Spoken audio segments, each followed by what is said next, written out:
করিয়া দিব, মেয়েটা তাড়াতাড়ি করিয়া দিব, কিনার সময় দিব বেশি বেশি করে, কিন্তু না আর আজকের থেকে না না না, একদম প্লিজ প্লিজ ভাই, এইটা করো না। দিদিকে তুমি কালকের মধ্যে মনে করে দাও।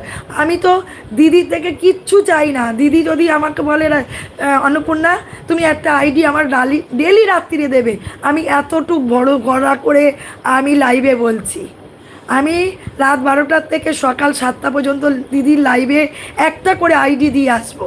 আমাকে ব্যাক করতে হবে না, দিদির মনি হয়ে গেলে তারপরে আমার আসবে। আমি এত বড় কথা বললাম।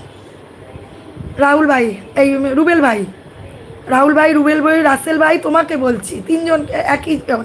তোমার যেমন 3-4টে নাম, আমারও 3টে নাম ছিল অন্নপূর্ণা। এত বড় গলা করে বললাম, আমি মনি হওয়া পর্যন্ত একটা করে প্রত্যেক দিন নাইটে দেবো রাত 12টার পরের থেকে। এত বড় গলা করে বল, তুমি জাস্ট দিদির মনে আমার যে জায়গাটা ছিল সেই জায়গাটা করে দিও, জাস্ট। আর কিছু চাই না দিদির থেকে, আমি আর কিছু চাই না।